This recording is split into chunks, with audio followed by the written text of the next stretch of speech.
لله وكفى وسلام على عباده الذين اصطفى أما بعد. اللہ تعالیٰ نے ہجرت کا حکم دیا اور غزوہ احد 4 ہجری میں پیش آیا. اس کے بعد غزوہ خندق پیش آیا اور سیدنا ابوبکر رضی اللہ عنہ حضور اقدس صلی اللہ علیہ وسلم کے ساتھ تھے. اور ان دنوں میں جہاں خدائیاں ہوئی تھی حضرت ابوبکر اور عمر رضی اللہ عنہ نے ایک رات یا چند دن کسی پہاڑ کے دامن میں گزارے اور حضرت عمر رضی اللہ عنہ نے اس پتھر پر تحریر فرمایا کہ میں اور ابوبکر دونوں آج شام اللہ کی پناہ مانگتے ہیں. یہ تحریر بہت عرصے کے بعد دریافت ہوئی اور اللہ کا شکر ہے کیمرہ اس وقت تک ایجاد ہو چکا تھا اور ڈاکٹر حمید اللہ نے اس کی تصویریں دی ہیں اور وہ محفوظ ہیں خط کوفی میں. بہت خوبصورتی سے یہ چیز عمر رضی اللہ عنہ نے بھی تحریر فرمائی ہے اور ایک تحریر حضرت ابوبکر رضی اللہ عنہ کی بھی ہے. اسلام میں قدیم ترین چیز یہ ہے. اور پھر اس کے بعد خندق سے جب یہ لوگ واپس پلٹے کفار مکہ تو رسول اللہ صلی اللہ علیہ وسلم نے ایک پیشن گوئی فرمائی اور آپ نے کہا کہ آج کے بعد ہم ہی جائیں گے اور قریش کوئی حملہ نہیں کریں گے. قریش سب سے بڑی طاقت سمجھے جاتے تھے, سب سے بڑا خاندان سمجھے جاتے تھے. خود رسول اللہ صلی اللہ علیہ وسلم چونکہ بنیادی طور پہ ہاشمی اور قریشی تھے اس لیے آپ کا نسب 8 اور 9 پشتوں تک عربوں کے ہر قبیلے میں جاتا تھا. چنانچہ تمام قبائل آپ کے کسی نہ کسی پشت میں پہنچ کے عزیز لگتے تھے. حضرت عثمان رضی اللہ تو بہت قریبی تھے, سیدنا علی رضی اللہ قریبی تھے. حضرت عثمان رضی اللہ کی نانی حضور اقدس صلی اللہ علیہ وسلم کی ایک رشتے میں پھوپھی بن جاتی ہیں. سیدنا عمر اور ابوبکر رضی اللہ عنہ اور سعد رضی اللہ عنہ اور طلحہ اور زبیر یہ سب کے سب رسول اللہ صلی اللہ علیہ وسلم کے نسب میں بھی شریک تھے. چنانچہ ہوا یہ کہ خندق کے بعد آپ نے 6 ہجری میں ایک خواب دیکھا اور مکہ کی یاد سب لوگوں کو ستاتی تھی. جہاں وہ خدا کے گھر کا طواف کرتے تھے, جہاں وہ شام کی مجلسیں جمتی تھی, شامہ اور طفیل جو وہاں بڑے بڑے میدان اور پہاڑ تھے وہاں کی گھاس اپنے لوگوں گھروں میں لاتے تھے. گھاس کچھ خودار تھی, وہاں پہ بیٹھ کر وہ شام کی چائے قہوہ جس طرح لوگ پیتے ہیں اس طرح کی چیزیں پیتے تھے. یہ سب کو یاد آتی تھی اتنی زیادہ کہ حضرت بلال رضی اللہ عنہ کے اشعار بخاری میں آئے ہیں. وہ کبھی کبھی رو پڑتے تھے اور کہتے تھے کہ کیا کبھی وہ دن بھی آئے گا کہ جب ہم مکہ میں جائیں گے, کیا وہ دن بھی آئے گا جب ہم وادیوں میں گھومیں گے. اس طرح کہ ہر یمدون لی شام طفیل, شام طفیل کے وادیاں, یہ سرسبز چراگاہیں, یہ چیزیں, یہ پہاڑ ہمارے سامنے آئیں گے. اور اسی اسنا میں رسول اللہ صلی اللہ علیہ وسلم نے خواب دیکھا اور اللہ نے اس خواب کا ذکر کیا. اللہ نے فرمایا لقد صدق اللہ رسولہ الرؤیا بالحق, اللہ نے اپنے نبی صلی اللہ علیہ وسلم کا خواب سچا کر دکھایا. لقد خلدنا المسجد الحرام انشاء اللہ, اور اگر اللہ نے چاہا تو تم ضرور بیت اللہ میں داخل ہوگے. آمینین, امن کے ساتھ, محلقین رؤوسکم, اپنے سروں کے بال اٹھاؤ گے, مقصرین, اور تم میں سے کچھ ایسے ہوں گے جو سر کے بال کاٹیں.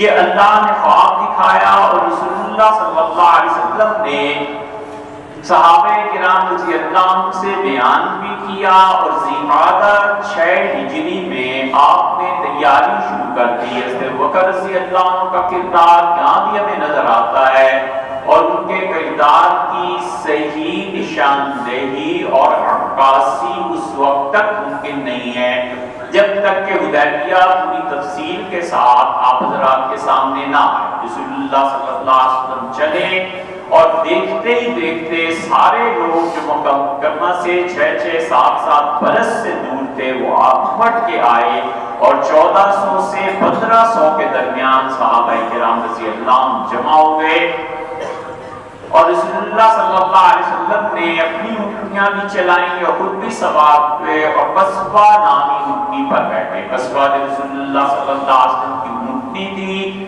یہ بات المومنین حضرت عائشہ رضی اللہ عنہ کے پاس آ گئی تھی اور قصبہ کہتے ہیں اس اونٹنی کو جس کا کان کٹا ہوا،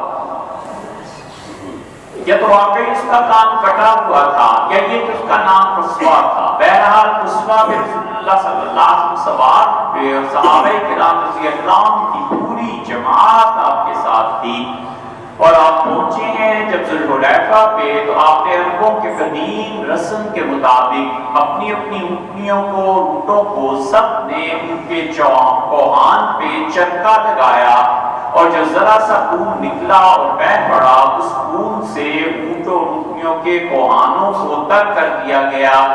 اونٹوں کے اونٹنیوں کے کوہان جب سرخ خون سے تر ہوتے ہوئے نظر آتے تھے تو عربوں میں کوئی انہیں کچھ نہیں کہتا تھا، وہ کہتے تھے کہ اللہ کی چیز ہو گئی، اللہ کے گھر میں ذبح کرنے کے لیے جا رہی ہے اور ہم اللہ کے شعائر کا احترام کرتے ہیں۔ یہاں تک کہ رسول اللہ صلی اللہ علیہ وسلم نے بنو خزاعہ کے ایک آدمی کو بھیجا اور بنو خزاعہ بہت دیر سے مسلمان ہوئے ہیں لیکن بنو خزاعہ کا جتنا عظیم کردار اس وقت میں رہا ہے کبھی نہیں ملا۔ بنو خزاعہ کے آدمی ایک آئے اور رسول اللہ صلی اللہ علیہ وسلم نے ان کے اسلام کو چھپا دیا، یعنی وہ مسلمان ہو گئے اور آپ نے کہا جاؤ اور جا کر ذرا دیکھو میرے پہنچنے کی خبر قریش کو مل گئی ہوگی اور قریش کیا کر رہے ہیں۔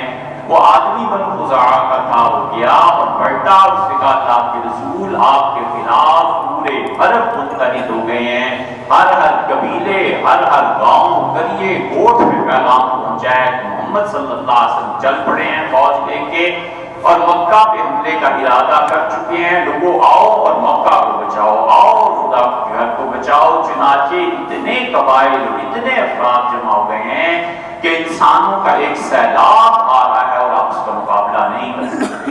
رسول اللہ صلی اللہ علیہ وسلم کون ان کے تلیہ میں آیا ہے، یعنی جو فارورڈ فوج بھیجی ہے وہ کون ہے؟ اس نے کہا خالد بن ولید اور ابو جہل کا بیٹا اکرمہ یہ آئے ہیں اور ان کے ٹارگٹ آپ ہیں۔ اور رسول اللہ صلی اللہ علیہ وسلم کیا کہ واپس چلے جائیں، آپ چپ رہے اور خاموشی سے چلتے رہے۔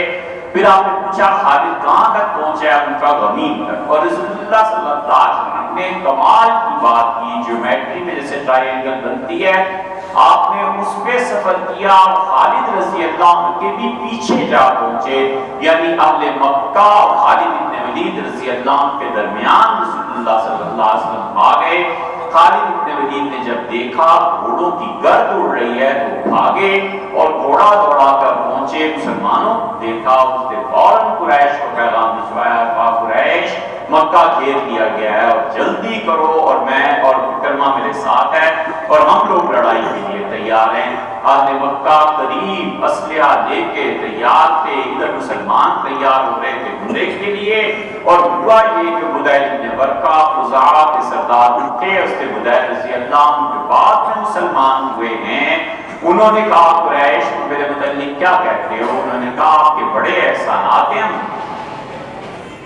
بدیل نے قدیم عربوں میں جب عکاس والے مکہ والوں کو مارنے آ گئے تھے تو بدیل آئے تھے درمیان میں، اس نے کہا دیکھو مکہ والے مجھے اپنے بھائیوں کی طرح عزیز ہیں، خبردار جو قریش کو کسی نے کہا۔ اور بدیل آ گئے تھے کسی زمانے میں درمیان میں ان کا قبیلہ، تو قریش بدیل کا خزاعہ کا بڑا احترام کرتے تھے، مشکل وقت میں یہ کام آئے تو بدیل نے کہا تمہیں یاد ہے ہم لوگوں نے تم پہ احسانات کچھ کیے ہیں؟ انہوں نے کہا بالکل اس نے انہوں نے کہا پھر اس طرح کرو کہ میں خود جاتا ہوں اور جا کے صورتحال کو دیکھتا ہوں، بجائے اس کے کہ خون خرابہ ہو ہم چلتے ہیں۔ اور ادھر یہ ہوا کہ رسول اللہ صلی اللہ علیہ وسلم بڑی تیزی سے ایک جگہ تک جا رہے تھے اور اچانک آپ کی قصوہ بیٹھ گئی۔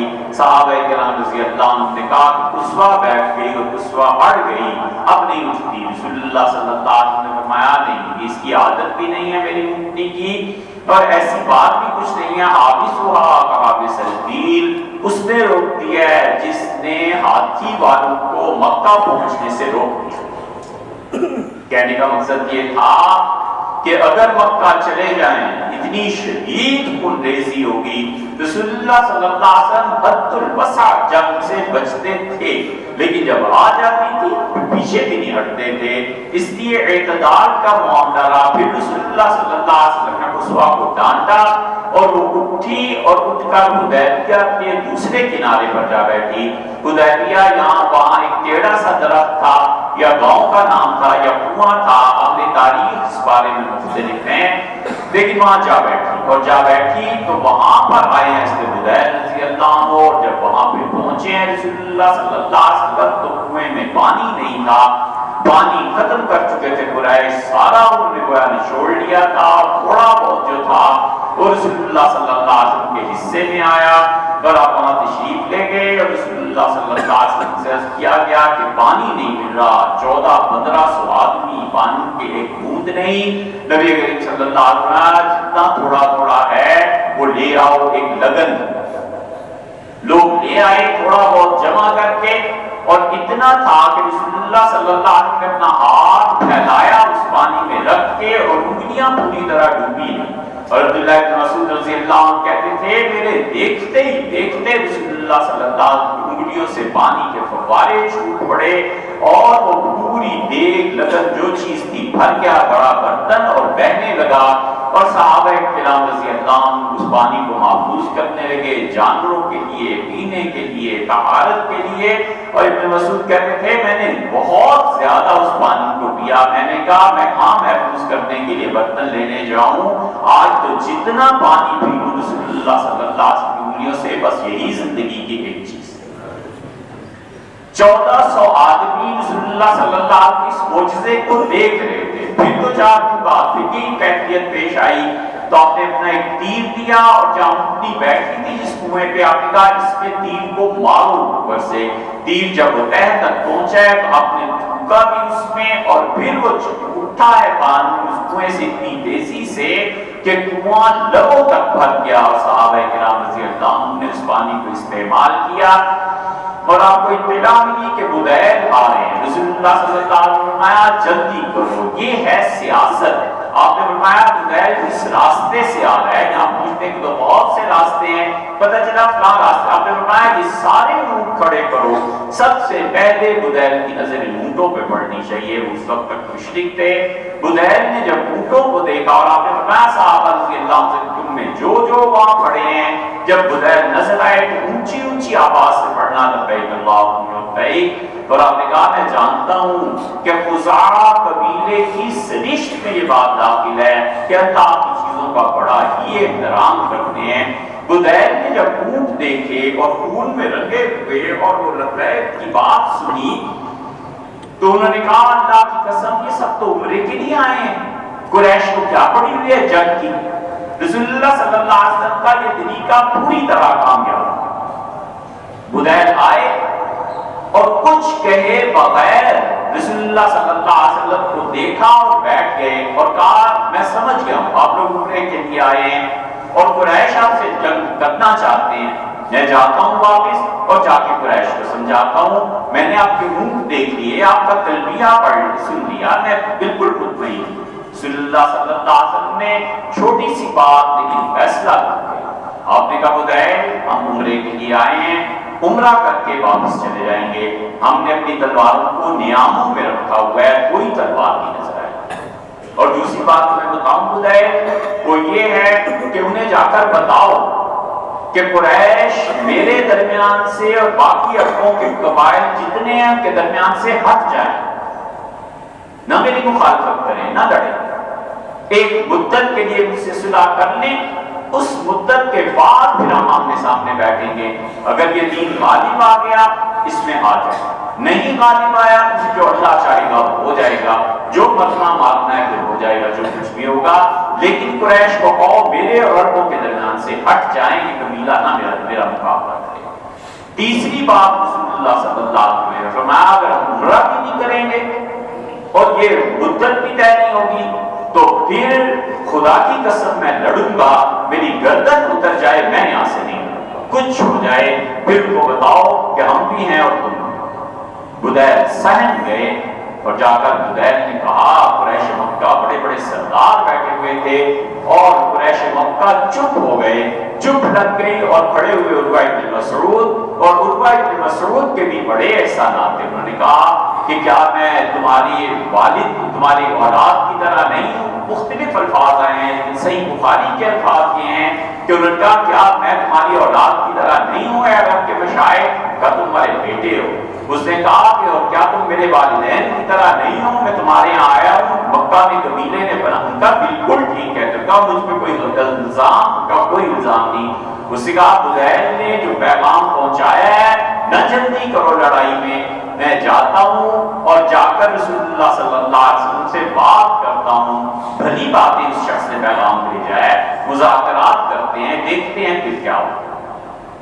دوسری سفارت کے گئی اور عروہ بن مسعود جو بعد میں صحابی میں رضی اللہ عنہ وہ پہنچے اور رسول اللہ صلی اللہ علیہ وسلم کے سامنے بیٹھے, اور نبی کریم صلی اللہ علیہ وسلم کی حفاظت کے لیے دو آدمی کھڑے تھے, سر سے پاؤں تک لوہے میں مرکوز, اور کوئی نہیں پہچان سکتا تھا کہ ایک کون ہے اور دوسرا کون ہے.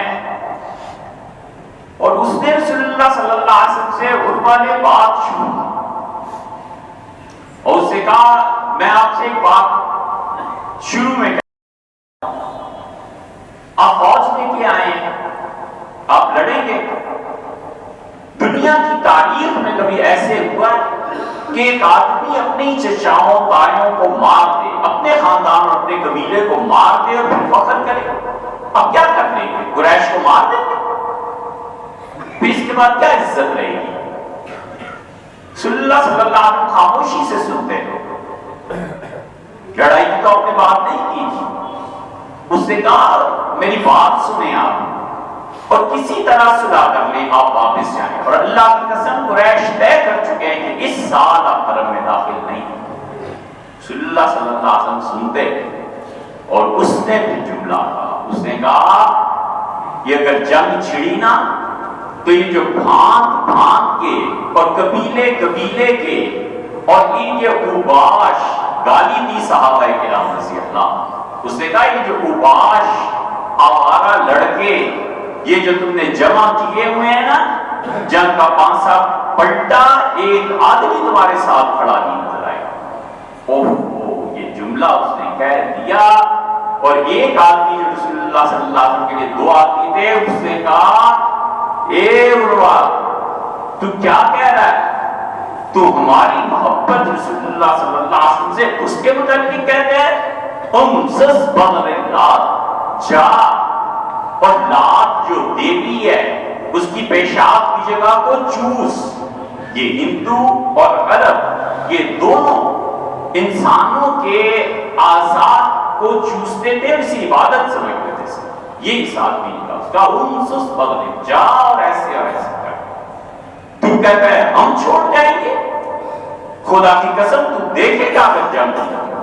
عروہ حیران پریشان کہ میں سفیروں یا آدمی کو, اس کے لیے کون ہے.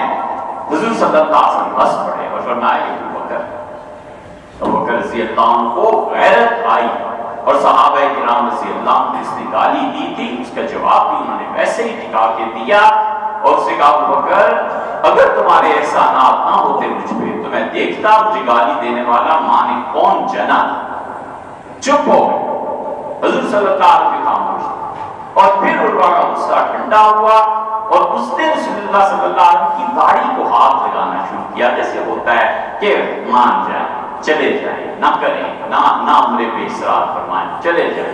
رسول اللہ صلی اللہ علیہ وسلم کی داڑھی کو اس نے دو چار بار ہاتھ لگایا, تو دوسرا کھڑا تھا اس نے تلوار کا قبضہ مارا اس کے ہاتھ پر اور کہا ہوگا نیچے کا ہاتھ. حضور صلی اللہ علیہ وسلم دعا کے خدا کی قسم ہمارے ہوتے ہوئے کوئی مشرک ناپاک رسول اللہ صلی اللہ علیہ وسلم کو چھو لے ڈوب مرے. خبردار جو ہاتھ لگایا اس کا یہ کون ہے؟ حضور صلی اللہ علیہ وسلم نے مغیرہ. اس نے کہا اچھا مغیرہ تم ہو، تمہیں یاد ہے تم نے جاہلیت میں مغیرہ رضی اللہ عنہ نے کیا کیا تھا؟ مغیرہ رضی اللہ عنہ کی لڑائی ہو گئی تھی اور انہیں کچھ لوگوں کو قتل کر کے ان کا مال ضبط کر لیا اور پھر وہ بھاگے مدینہ میں اور کہا حضور صلی اللہ علیہ وسلم سے کہ میں مسلمان ہوتا ہوں، یہ مال حضور صلی اللہ علیہ وسلم تمہارے مال سے میرا کوئی تعلق نہیں ہے، جن سے لوٹا ہے وہ جانے، تم جانو، مجھے اسلام کو. عروہ نے مغیرہ کی جان بچائی. اس نے کہا اچھا قتل بھی کرتے ہو، مال بھی لوٹتے ہو، پھر میں بیچ میں پڑ کے اپنا مال دے کے تمہیں بچاؤں اور آج میرے ساتھ یہ سلوک کہ میرے خدا کی قسم اگر میں سفارت میں نہ آیا ہوتا تو تمہیں بتاتا کہ کیا چیز ہے. بات ختم ہو گئی، ناکام ہوئی سفارت اور عروہ چل گیا. عروہ نے جا کے قریش کو جمع کیا اور اس نے کہا میں قریش تمہیں ایک بات بتاؤں. سارے قریش جمع کہ سفیر کیا لایا؟ اس نے کہا اللہ کی قسم میں نے کیسر اور کسرا کے دربار دیکھی، خدا کی قسم میں نے بڑے بڑے لوگ دیکھے ہیں لیکن کسی کو نہیں دیکھا جو اتنی محبت اپنے قائد سے کرتا اور جتنا کہ لوگ رسول اللہ صلی اللہ علیہ وسلم سے محبت کرتے. انہوں نے کہا خدا کی قسم میں نے اپنی آنکھوں سے دیکھا ہے محمد صلی اللہ علیہ وسلم تھوکتے ہیں اور وہ تھوک زمین پہ نہیں گرتے، وہ بلغم سے گلا صاف کرتے ہیں، لوگ بلغم زمین پہ نہیں گرنے دیتے، وہ وضو کرتے ہیں اور ان کے قطرے پانی کے جسم مبارک سے نیچے گرنے نہیں دیتے، ایسے ایک دوسرے کے سے بڑھ کے ہاتھ پھیلاتے ہیں. مجھے تو لگا یہ لڑ پڑیں گے اور قتل کر دیں گے ایک دوسرے کو. اللہ کی قسم محمد صلی اللہ علیہ وسلم سر اٹھاتے ہیں، ان کے سر جھک جاتے ہیں، وہ بات کرتے ہیں سناٹا کاری ہو جاتا ہے، پن ڈراپ سائلنس. کوئی آدمی ہاں نہیں کر سکتا، منہ نہیں کر سکتا اور کہ اتنے لوگ ان کے مطیع اور فرما بردار ہیں. میں نے دنیا میں ایسی محبت والے لوگ نہیں. حضور صلی اللہ علیہ وسلم کا دروح اور یہ چیزیں یہ محبت ہی تھی، یہ تعلق ہی تھا. امت میں کئی لوگ ایسے گزرے گرنا شروع کریں شام ہو جائے جن کے وضو کا پانی لوگ نہیں گرنے دیتے. محبت ہی ہے جن کی بنیادیں نفرت میں ہو، جن کی شخصیتیں نفرت میں ہو، کیا سمجھ سکتے ہیں. حضرت مجدد الفسانی سرہندی رحمۃ اللہ علیہ پاؤں دھوتے تھے اور ان کے مرید زمین پہ پانی نہیں گرنے دیتے تھے. حضرت مجدد رحمۃ اللہ تو بات کرو کتنے ہی امت میں لوگ ایسے ہیں. ہم لوگ اب سے بدعت اور کیا کیا کہتے ہیں. ہمیں کوئی سیاست سے طاہر القادری صاحب سے تعلق نہیں ہے، لیکن طاہر القادری صاحب جب آئے تھے اور وہ تھوکتے تھے اور لوگ اس کو اٹھا لیتے تھے تو بہت لوگوں نے اعتراض اور گالیاں اور یہ وہ. ہم نے کہا وہ اٹھا رہے ہیں جنہیں ان سے محبت ہے اور یہ پوری آپ کی تاریخ بھری پڑی ہے. کس کس کو تم تانے دو گے اور کس کس کو برا کہو گے؟ حضور اکرم صلی اللہ علیہ وسلم پہ مر مٹنے والے تھے صحابہ کرام رضی اللہ عنہم. اس لیے جو محبتوں کی وادی سے گزرتے ہیں نا وہ جانتے ہیں کہ یہ چیزیں کیا ہوتی ہیں. رسول اللہ صلی اللہ علیہ وسلم عروہ بن مسعود رضی اللہ عنہ کے بعد اب چپ ہو گئے. پھر آپ نے کہا اچھا بھائی اب ہماری طرف سے سفارت جانی چاہیے اور رسول اللہ صلی اللہ علیہ وسلم نے سفارت بھیجنے کا ارادہ کیا. قریش مکہ نے کہا عروہ تم اور بدیل دونوں کی سفارتیں ناکام نہیں، اب خالد کو کہا دستہ بھیجو، شب خون مارو، جتنے مار سکتے ہیں مار.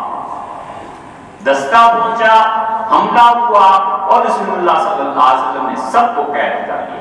قید کرنے کے بعد صحابہ کرام رضی اللہ عنہ نے کہا ان کو اڑا دیں. رسول اللہ صلی اللہ علیہ وسلم اتنے ٹھنڈے مزاج کے آدمی تھے، اتنے ٹھنڈے مزاج کے تھے، انہیں بلایا اور فرمایا آئندہ ایسی حرکت نہیں ہونی چاہیے اور کہا چاہو سب کو آزاد کر دیا. اسی لیے ایک دن حضرت فاطمہ رضی اللہ عنہ آئیں اور آ کے رسول اللہ صلی اللہ علیہ وسلم سے کہنے لگی لوگ آپ کی بیٹیوں کو باتیں کرتے ہیں، اب آپ کیوں نہیں جواب دیتے؟ لوگوں نے یہاں تک کہنا شروع کر دیا ہے کہ محمد صلی اللہ علیہ وسلم کو اپنی بیٹیوں کا کوئی خیال نہیں. رسول اللہ صلی اللہ علیہ وسلم چپ کر کے شکایت سنتے رہے. یہ ٹھنڈا مزاج قائدین کا رسول اللہ صلی اللہ علیہ وسلم نے رہا کر دیا، فرمایا عمر جاؤ، اور ہماری طرف سے سفارت جائے گی مذاکرات کرنے کے لیے۔ سیدنا عمر رضی اللہ عنہ کا اللہ کے رسول، ایک تو میرا مزاج ایسا ہے، دوسرے شدید نفرت ہے قریش میں میرے، یہ مجھے بچانے والا بھی کوئی نہیں ہے، آپ اگر کسی اور کو بھیج دیں۔ رسول اللہ صلی اللہ علیہ وسلم تم ہی بتاؤ، کیا عثمان کو؟ سیدنا عثمان رضی اللہ عنہ گئے، اور اس سے پہلے رسول اللہ صلی اللہ علیہ وسلم نے فراش ابن امیہ کو بھیجا اور کہا فراش جاؤ اور میری طرف سے پیغام پہنچاؤ، میری اونٹنی میں بیٹھ جاؤ۔ قریش مکہ نے دیکھ لیا تھا عروہ کے ساتھ جو ہوا ہے، رسول اللہ صلی اللہ علیہ وسلم کی اونٹنی داخل ہوئی اور انہوں نے فراش ابن امیہ کو قید کر لیا۔ وہ کہتے رہ گئے کہ میں سفیر ہوں، کا کوئی سفارت نہیں، ہم مار دیں گے تمہیں، اور رسول اللہ صلی اللہ علیہ وسلم کی اونٹنی کے ٹکڑے کر ڈالے۔ اطلاع ملی، آپ نے کوئی بات، یہ ہے ٹھنڈک مزاج کا، کوئی بات نہیں، عمر تم جاؤ۔ پھر عثمان رضی اللہ عنہ گئے اور قریش مکہ نے انہیں قید کر لیا۔ عثمان رضی اللہ عنہ کی قید کی خبر پہنچی ہے یہاں کے قتل ہو گئے۔ رسول اللہ صلی اللہ علیہ وسلم نے فرمایا عثمان کے خون کا بدلہ ضروری ہے، اور رسول اللہ صلی اللہ علیہ وسلم بیٹھے ایک درخت کے نیچے، اور عبداللہ ابن عمر کو بھیجا رضی اللہ عنہ، عبداللہ یہ سب لوگ اکٹھے کیوں ہو رہے ہیں، اور میں تو جنگ کے لیے زرہ پہن رہا ہوں۔ عبداللہ گئے واپس آئے اور کہا وہ سارے رسول اللہ صلی اللہ علیہ وسلم کی بیعت کر رہے ہیں اور عثمان رضی اللہ عنہ شہید۔ سیدنا عمر رضی اللہ عنہ کہتے ہیں میں بھاگا اور جا کر میں نے بیعت کی۔ یہ سیدنا عثمان رضی اللہ عنہ کے خون پہ رسول اللہ صلی اللہ علیہ وسلم بیعت دی تھی کہ ہم عثمان کے خون کا بدلہ لیں گے۔ ام المومنین عائشہ رضی اللہ عنہ جب نکلی ہیں تو انہوں نے بھی یہی سے استدلال فرمایا تھا، انہوں نے کہا عثمان کے خون پہ رسول اللہ صلی اللہ علیہ وسلم نے بیعت لی تھی، ہم عثمان کے خون کا بدلہ کیوں نہیں لیں گے، ہم بھی۔ یہ تھا جس میں معاویہ، طلحہ، زبیر، عائشہ رضی اللہ عنہ میں ہو گئی تھی، اور پھر رسول اللہ صلی اللہ علیہ وسلم نے بیعت لی۔ وہ بیعت ایسی زبردست تھی کہ آپ پر کپکپی طاری ہو گئی اور وہی آنے لگی، اور اللہ نے کہا لقد رضی اللہ عن المؤمنین، اللہ ان تمام صحابہ رضی اللہ عنہ سے راضی ہو گیا، اس یبایعونک تحت الشجرہ، جنہوں نے درخت کے نیچے آپ کے ہاتھ پر بیعت کی، وعلم ما فی قلوبہم، ان صحابہ رضی اللہ عنہ کے دلوں کا ایمان، اللہ نے کہا مجھے قسم ہے اپنی، میں جانتا ہوں ان کا کتنا ایمان ہے، اور انزل اللہ سکینتہ علیہم، اللہ نے کہا ہم نے سکونت پہ نازل کیا ہے، اور ہم نے سب کو معاف کر دیا اگلی پچھلی لغزشیں جو بھی بیعت رضوان میں شریک۔ بیعت رضوان تو ہو گئی، رسول اللہ صلی اللہ علیہ وسلم چاہتے تھے کہ اس بیعت میں عثمان بھی شامل ہو۔ آپ نے اپنا ہاتھ بلند فرمایا دایاں، اور کہا یہ کس کا ہاتھ ہے؟ لوگوں نے کہا آپ کا ہاتھ۔ بایاں ہاتھ، فرمایا یہ کس کا ہاتھ ہے؟ کہا آپ نے کہا نہیں یہ عثمان کا ہاتھ ہے، اور دیکھو عثمان کے ہاتھ نے محمد صلی اللہ علیہ وسلم کے ہاتھ پہ بیعت کی۔ رسول اللہ صلی اللہ علیہ وسلم نے سیدنا عثمان رضی اللہ عنہ کو بھی اس بیعت میں داخل فرما لیا تھا، اور پھر رسول اللہ صلی اللہ علیہ وسلم نے فرمایا اب دیکھو قریش کیا کرتے ہیں۔ اطلاع آئی کہ عثمان زندہ ہیں، اور حدیبیہ کا آخری مرحلہ شروع ہوا، ایک آدمی آیا اور آپ نے اسے دیکھا اور آپ نے فرمایا یہ شدید آدمی ہے، نہیں سلاؤ نے۔ پھر اگلے دن صبح کی نماز پڑھائی، اور آپ نے کہا قریش نے کسی کو بھیجا ہے، لوگوں نے کہا سہیل کو بھیجا، اپنا الان سہل اللہ امرنا، سہیل آیا ہے تو معاملہ سہل ہو گیا، آسان ہو گیا۔ سہیل رضی اللہ عنہ کی سب سے طویل گفتگو ہوئی ہے، بیٹھے رہے ہیں، پھر رسول اللہ صلی اللہ علیہ وسلم باتیں کرتے رہے حتیٰ کہ صلح حدیبیہ کا یہ معاہدہ طے پایا ہے، جس میں سیدنا ابوبکر رضی اللہ عنہ کا کردار سامنے آتا ہے کہ سہیل کے ساتھ کیا بات ہوئی، اور اس موقع پہ حضرت عمر رضی اللہ عنہ کیا کہا، یہ انشاءاللہ